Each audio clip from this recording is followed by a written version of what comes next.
A vicious barb ripped through the Meridian Tower's glitz. Barron Trump. Proof wealth can't buy maturity. Lena Carver's smirk gleamed as her words detonated, shredding the gala's sheen into stunned silence. Eyes pinned Barron, 18 towering, trapped, waiting for the Trump kid to crack under her venom. He didn't. His jaw clenched, a fuse ignited, and what he unleashed next didn't just hush the room. It shattered the night, sending a shockwave beyond those gilded walls. From mockery to mastery, this isn't a collapse. It's a rise that rewrote everything. Superior Stories takes you inside the blast. Stick around for the boom. The Meridian Tower loomed over the city like a shard of starlight, its glass skin reflecting a kaleidoscope of neon from the streets below. 50 floors up, the ballroom buzzed with the kind of energy only money and ambition could muster. A symphony of clinking champagne flutes, the faint hum of a jazz trio weaving through the air, and the rustle of silk dresses brushing against polished marble. It was March 6th, 2025, and the annual Urban Futures Gala had drawn the elite like moths to a flame. Lavender centerpieces perfumed the air, their scent mingling with the sharp tang of aged whiskey as waiters glided through the crowd, trays balanced with hors d'oeuvres too pretty to eat. Floor-to-ceiling windows framed a skyline that pulsed with life. Taxis honking, lights flickering, a city that never slept. This wasn't just a party. It was a battlefield of egos, a stage for the powerful to preen, all under the noble banner of funding mentorship for kids from the concrete jungles below. Barron Trump didn't belong here, or at least he didn't want to. At 18, he towered over most of the room at 6 feet 7 inches, a lanky figure in a charcoal suit that fit him like it was tailored yesterday. His blonde hair was swept back, a little too neat, and his piercing blue eyes scanned the room with a quiet intensity that didn't match his age. He sat at a table near the back, half shielded by a velvet curtain, nursing a glass of water while the ice melted into tiny ripples. His fingers fidgeted with a silver cufflink, a nervous tick he couldn't shake in a place like this. Barron wasn't here for the glitz. He'd been roped in by Aisha Patel, his college buddy who'd texted him 3 days ago. "Come on, B, it's for a good cause. Plus free food." He'd smirked at that, but now, surrounded by chatter about stock portfolios and red carpet gossip, he felt like a fish in a desert. Being a Trump, men eyes were always on you, even when you'd rather they weren't. He'd spent his life dodging the spotlight his father seemed to chase, and tonight, he just wanted to blend into the shadows. Aisha Patel, on the other hand, was in her element. 19, petite, with a cascade of dark curls and a scholarship kid grin, she darted between tables like a hummingbird, her emerald dress catching the light. She'd grown up in a cramped apartment 2 boroughs away, the daughter of immigrants who'd scrubbed floors to send her to college. Aisha had met Barron in a poli-sci class last fall, him towering in the back row, her cracking jokes about the professor's tie, and they'd clicked over a shared hatred of pretension. Now, she leaned over his table, balancing a plate of mini quiches. "You're brooding again," she teased, nudging him. "Lighten up, this is supposed to be fun." Barron gave her a half-smile, the kind that said he'd try, but his shoulders stayed stiff. Aisha didn't know it yet, but her insistence on dragging him here was about to shove him into a storm he couldn't dodge. Across the room, Lena Carver owned the spotlight like it was her birthright. Mid-30s, sharp as a switchblade, she stood near the stage adjusting her notes, her red lipstick a stark slash against her pale skin. Her navy blazer hugged her frame, and her heels clicked with purpose as she paced, rehearsing lines in her head. Lena was a podcast queen. The Carver Cut had millions of listeners who devoured her takedowns of the rich and ridiculous. She clawed her way up from a nowhere town, fueled by a chip on her shoulder and a voice that could cut glass. Tonight, she was the keynote speaker, invited by Marcus Reed to shake things up. Her dark eyes glittered with a mix of nerves and defiance. She lived for moments like this, where she could wield words like weapons and watch the fallout. But beneath the bravado, there was a flicker of something raw, a gnawing need to prove she wasn't still that kid mocked for her thrift store shoes.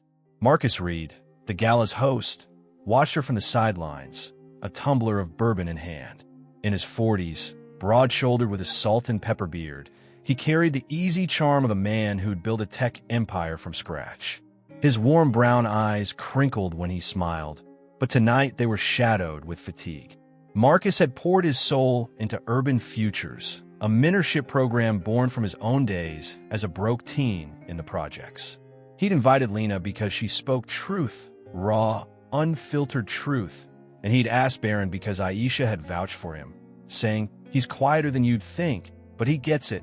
Marcus wanted this night to spark change, not just write checks. He adjusted his tie, glancing at the crowd. Hundreds of faces, some genuine, some performative, all waiting for something to ignite.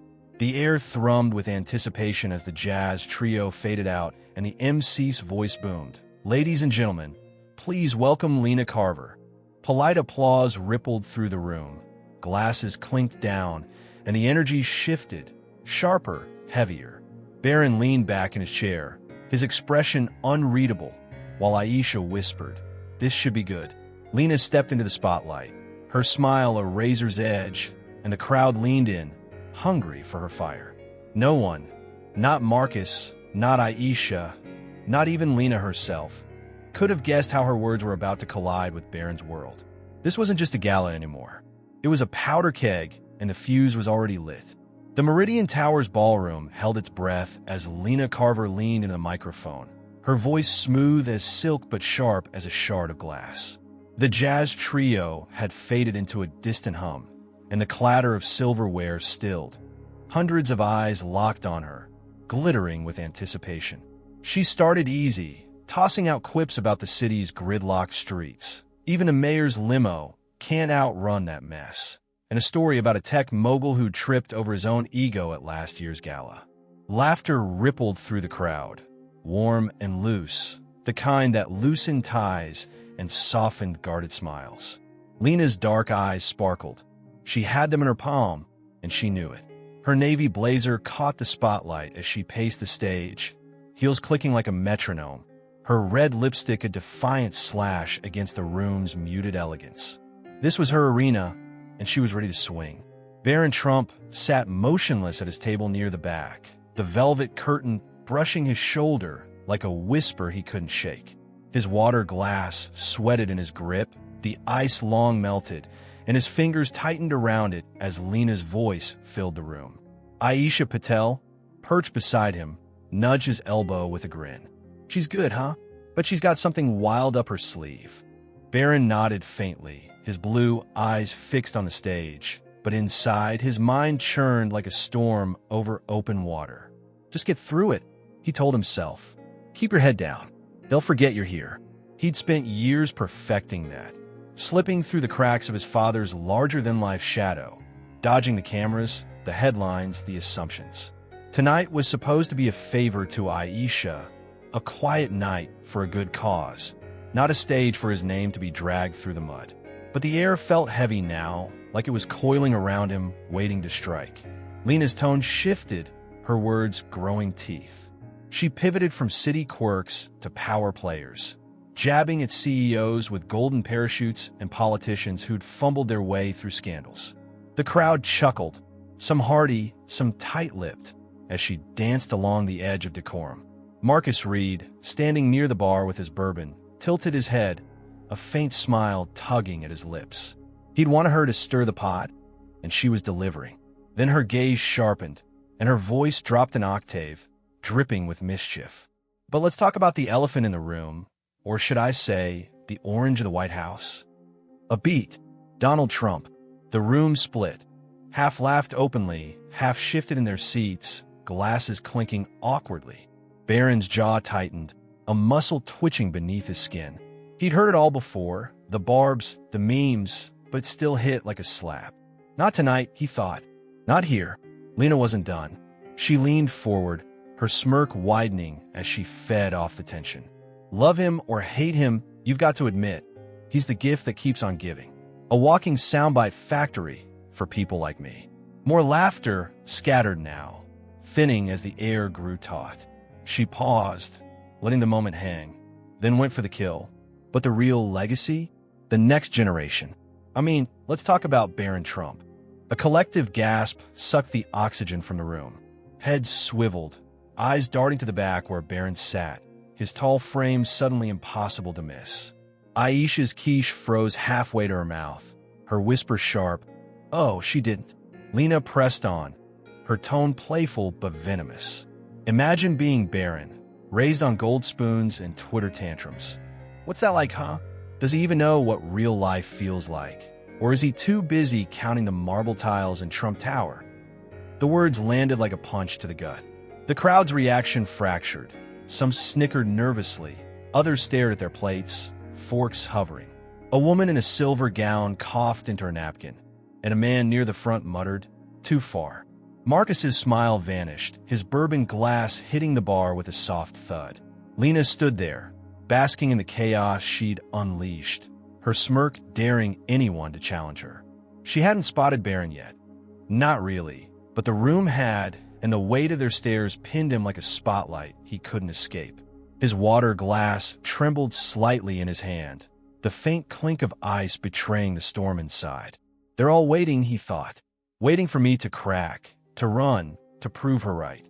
His chest tightened, a familiar ache blooming. Years of being a punchline, a shadow, a name he didn't choose. He could feel Aisha's eyes on him, wide and worried, but he didn't look at her. He couldn't. Inside Barron's head, the battle raged louder than the room's uneasy hush. "Walk out," one voice screamed. "Get up, leave, let them have their laugh.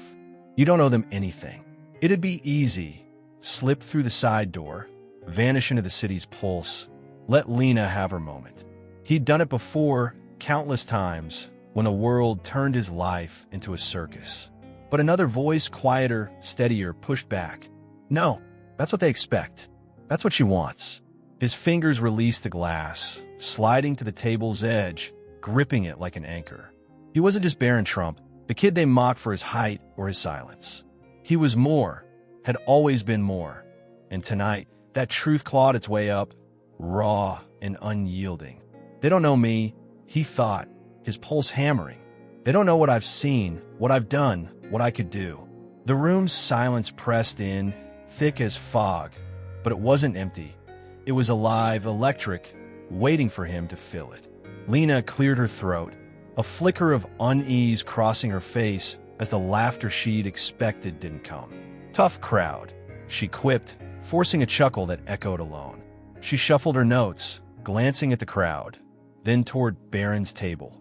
Finally seeing him, his stillness unnerving her. She'd aimed to wound, to score a point in her endless climb, but something in his unwavering gaze threw her off. The room wasn't hers anymore. Aisha leaned closer to Barron, her voice a hushed hiss. "You okay?" He didn't answer, didn't need to. His eyes stayed on Lena, not with anger, but with something deeper, resolve. The external blow had landed, her words cutting through the gala's polished veneer, but it was the internal war that burned brighter. Barron wasn't just fighting her mockery. He was fighting the box they'd all stuffed him into, the one he'd let define him too long. And right then, as the crowd's whispers grew and Lena's smirk faltered, he knew. This wasn't about proving her wrong. It was about proving himself right. The Meridian Tower's ballroom hung in a suffocating hush. Lena Carver's words. Does he even know what real life feels like? Still echoing off the glass walls like a taunt no one could unhear. The crowd's eyes bored into Barron Trump, a spotlight of judgment pinning him to his chair. His water glass sat abandoned, a puddle of condensation pooling on the table, and Aisha Patel's hand hovered near his arm, her whisper barely audible. "You don't have to stay for this." But Barron didn't flinch. His fingers, once clenched around the table's edge, relaxed, and a slow, deliberate breath steadied his chest. The room expected him to crack, to slink away like a wounded animal or lash out like the caricature they'd painted. They were wrong. What happened next wasn't just a response. It was a reckoning, a moment that turned venom into a victory no one saw coming.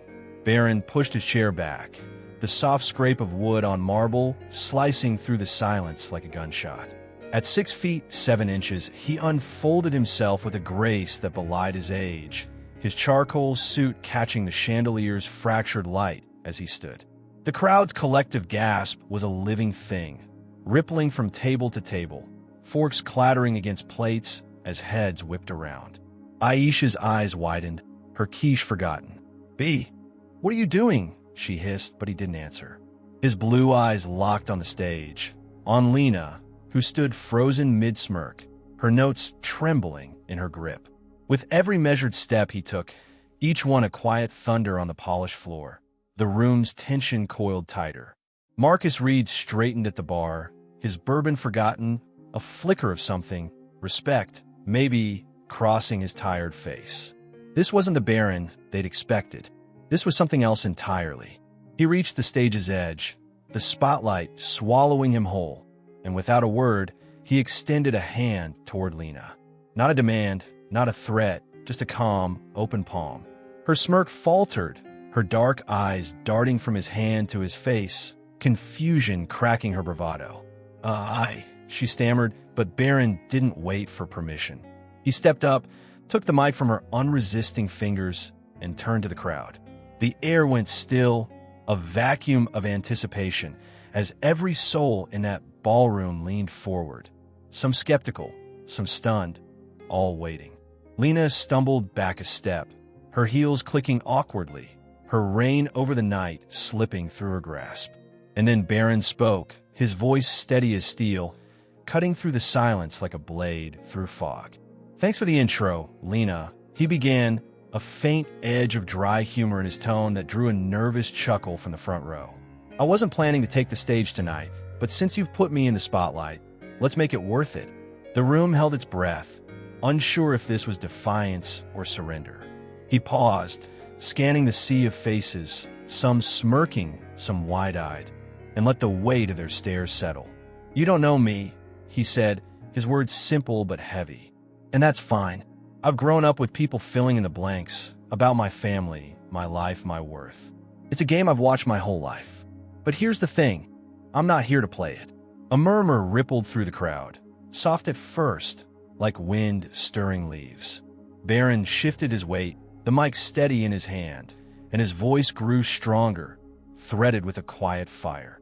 "A few weeks ago, I was walking back to my dorm. Yeah, I live in a dorm, not a tower, and I saw a kid sitting on the curb. Maybe 15, backpack torn, no coat, just staring at the ground. I stopped, asked if he was okay. He wasn't.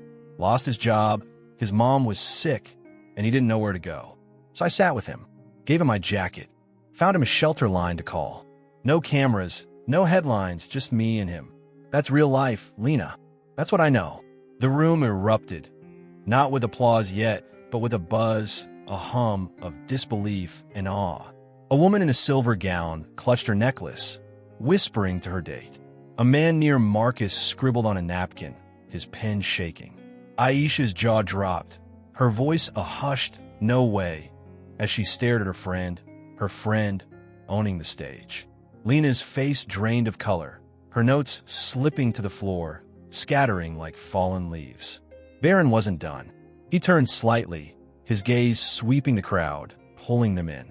"You can laugh at my name, my height, my dad's tweets. I get it, it's easy. But behind every jab, every headline, there's a person. Someone with struggles you don't see, dreams you don't know. Me, you, that kid on the curb.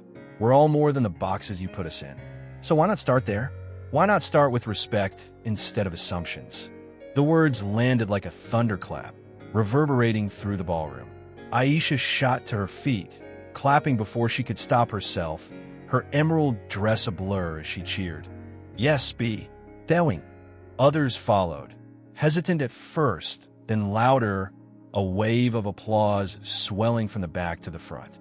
Marcus set his glass down, his hands joining the chorus, a slow nod breaking through his fatigue. Lena stood rooted, her mouth half open, the mixed absence of void she couldn't fill. Phones lit up across the room, guests tapping screens, recording, tweeting, the soft clicks of drumbeat to Barron stand. Barron Trump just shut it down. One ex-post read, racking up likes by the second. Another, didn't see that coming, kids got guts. The momentum didn't stop there. Barron stepped back, handing the mic to a stagehand, but his presence lingered, a force that reshaped the night. The applause grew thunderous, chairs scraping as people stood, some clapping for his nerve, others for his words, a few just caught in the tide. Lena tried to reclaim the stage, her voice shaky. Well, that's one way to steal the show. It fell flat, swallowed by the roar. She retreated, her heels clicking off stage, her confidence a ghost. Marcus approached Barron as he returned to his table, clapping him on the shoulder. "You just gave me a better keynote than I paid for," he said, half laughing, half serious. Aisha threw her arms around him, her curls bouncing. "I knew you had it in you, you giant nerd." Outside the tower, the city didn't sleep, and neither did the story. Within minutes, clips flooded X and TikTok. "Barron Trump owns journalist," screamed one caption, a shaky video of his speech already at 10,000 views. A teacher in Queens texted her friend, "Showing this to my class tomorrow. Respect 101. A barista downtown scrolled it on break, muttering, maybe he's not just a rich kid." The posts multiplied. 50,000 views, then 100,000. Hashtags like hashtag Barron Speaks and hashtag Respect Rising trending by midnight. Strangers argued in threads. "He's still a Trump," one snapped.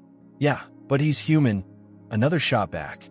The gala's polished facade cracked wide open, and Barron's voice spilled into the world, raw and unstoppable. Back inside, he sat down, the applause still ringing, his cufflink forgotten as he exhaled. Aisha grinned, shoving a quiche at him. "You're viral now, hero. Eat something." He smirked, but his eyes drifted to the window, the skyline a blur of light and shadow. He hadn't planned this, hadn't wanted it, but something shifted. The room wasn't just clapping for a moment. They were clapping for a truth he'd carried too long in silence. And as the buzz grew, from the ballroom to the streets to screens across the city, one thing was clear. Barron Trump had just lit a spark, and it was about to catch fire. The Meridian Towers ballroom pulsed with a fading roar, the applause for Barron Trump's speech settling into a hum of whispers and clinking glasses. The air still crackled, charged with the weight of his words. Why not start with respect? As guests milled about, some buzzing with awe, others scrolling their phones to catch the viral wave he'd unleashed. Barron sat back at his table, Aisha Patel shoving a mini quiche into his hand with a grin that wouldn't quit. "You're a legend now, deal with it," she teased, her emerald dress catching the light as she leaned back, still buzzing from his stand. He gave her a tired half-smile, the adrenaline draining from his frame, his blue eyes drifting to the skyline beyond the glass. The night should have ended there, a clean win, a statement made, but the universe had other plans. The real climax was still brewing, and it was about to walk right up to him. Lena Carver emerged from the shadows near the bar, her navy blazer wrinkled at the elbows, her red lipstick smudged where she'd rubbed her mouth in a daze. The mic was long gone, her notes abandoned on the stage like casualties of a battle she'd lost. Her heels clicked unevenly as she approached Barron's table, her dark eyes flickering with something raw. Nerves, maybe regret, or something deeper she couldn't name. The crowd parted slightly, a hush falling over the nearby tables as heads turned. Marcus Reed, leaning against the bar, straightened up, his bourbon glass still untouched, watching like a man who knew a storm was about to break. Aisha's grin faded, her hand tightening on her chair. "What's she doing?" she muttered, but Barron didn't flinch. He met Lena's gaze, steady and unreadable, waiting. She stopped a few feet away, her posture stiff, like she was fighting every instinct to turn and run. "Barron," she said, her voice low, cracked at the edges. Not the polished podcast queen anymore, but a woman stripped bare. "Can we talk?" The question hung there, fragile, and for a heartbeat, the room seemed to hold its breath again. Barron nodded once, pushing his chair back slightly. Not an invitation, but an opening. Lena exhaled, a shaky breath that rattled her composure, and stepped closer. "I owe you an apology," she started, her words tumbling out fast, like she'd rehearsed them in her head a dozen times. "What I said up there, it was cheap. I saw privilege, a name, a target. I didn't see you, and I was wrong. The admission hit like a stone dropping into still water, ripples spreading through the onlookers. Aisha's eyebrows shot up, her quiche forgotten again, while a woman nearby whispered, "Did she just?" Barron tilted his head, studying Lena, not with triumph, but with a quiet curiosity that threw her off even more. She pressed on, her hands twisting together. "I grew up with nothing, you know? A nowhere town, a trailer with holes in the floor. Kids laughed at my shoes, my accent, my dreams. I clawed my way out, built something, and I thought punching up, like at you, proved I'd made it. But hearing you talk about that kid on the curb," her voice broke and she swallowed hard, blinking back something wet in her eyes. "That was me once, and I forgot that." Barron's expression softened, just a fraction, but it was enough to crack the wall between them. He leaned forward, elbows on the table, his voice low but firm. "I get it, Lena. You're not the only one who's been a punching bag. My whole life, people see the name, the towers, the headlines. Not the guy who'd rather be anywhere but here."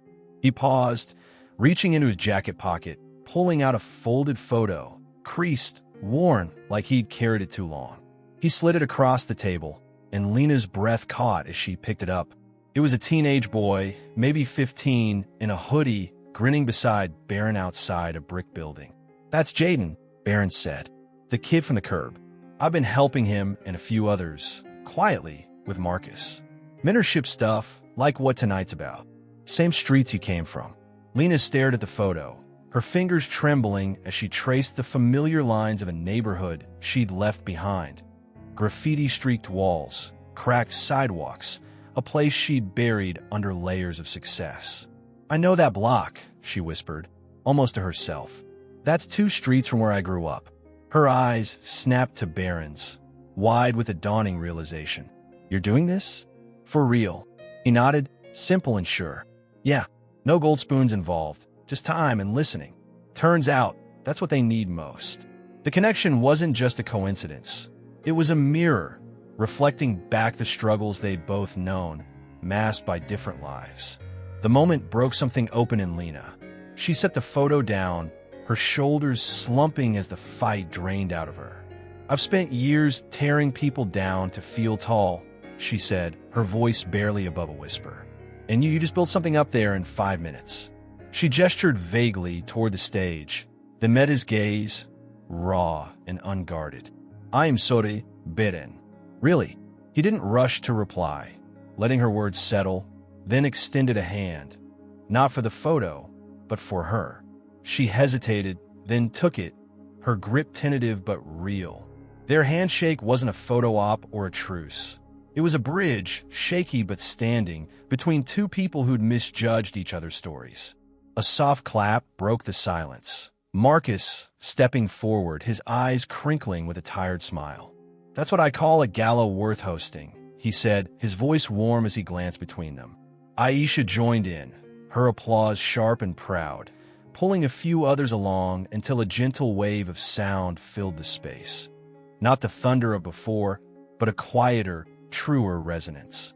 Barron pulled his hand back, tucking the photo away, and for the first time that night, his shoulders eased, the weight of the spotlight lifting. Lena nodded, a flicker of resolve hardening her features. "I've got a platform," she said, almost to herself. "Maybe it's time I used it differently." For Barron, the realization hit like a slow dawn. He wasn't just a name anymore. His voice, his choice to stand and speak, had shifted something bigger than the room. For Lena, it was a mirror held up to her own past, a chance to rewrite the script she'd lived by. They didn't need to say more. Their eyes locked for a beat, a silent understanding passing between them. Respect wasn't just a word tonight. It was a lifeline. As Lena turned to walk away, her step lighter, and Barron leaned back with a faint smile, the crowd around them buzzed anew. Not with shock, but with something softer, something human. This wasn't the end of the story, but it was the heart of it. A moment where 2 paths crossed, collided, and chose to rise together. The Meridian Tower's ballroom glowed softer now, the chandeliers dimming as the night wound down, their light pooling like liquid gold on the marble floor. The air, once thick with tension, hummed with a new energy, lighter, warmer, as if Barron Trump's stand and Lena Carver's apology had cracked open a window to let the city's heartbeat in. Guests lingered at their tables, sipping the last of their champagne, their voices a low buzz of awe and reflection. Barron sat back in his chair, Aisha Patel's arm slung casually over his shoulder, her emerald dress rumpled from all her cheering. "You're stuck with me now, hero," she said, her grin wide as she popped a final quiche into her mouth. He smirked, the faintest flush on his cheeks, but his blue eyes stayed steady, fixed on the skyline beyond the glass. The storm had passed, and what rose in its wake wasn't just a win. It was a beginning. Marcus Reed approached their table, his bourbon finally in hand, a slow smile breaking through the fatigue etched into his face. "Barron," he said, his voice gravelly but warm, "you didn't just steal the show, you rewrote the damn script." He set a stack of pledge cards on the table, edges curling from hasty scribbles. "After your speech, people opened their wallets. We got enough to launch that mentorship program. 50 kids, first month starting next week. Your name's on it if you want it." Barron blinked, caught off guard, then shook his head. "It's not about me. Call it Street Sparks. Let the kids own it." Marcus chuckled, clapping him on the shoulder. "Done. But you're still the spark, kid." Aisha hooped, raising an imaginary glass. "To Street Sparks. And to be the giant with a heart." Across the room, Lena Carver stood by the bar, her navy blazer slung over her arm, her posture looser than it had been all night. She tapped her phone, her dark eyes narrowed with focus, then looked up as Marcus waved her over. "Lena, you in on this?" he called. She nodded, a flicker of resolve hardening her features. "Just schedule the podcast drop for tomorrow. The night I got schooled. Barron's story, the kids, the whole deal. No jabs, just truth." Her voice softened, a rare vulnerability creeping in. "I've got millions of listeners. If half of them donate, we'll double what you got here." Marcus raised his glass, a real toast this time. "To second chances," he said, and Lena clinked her water against it, a faint smile breaking through.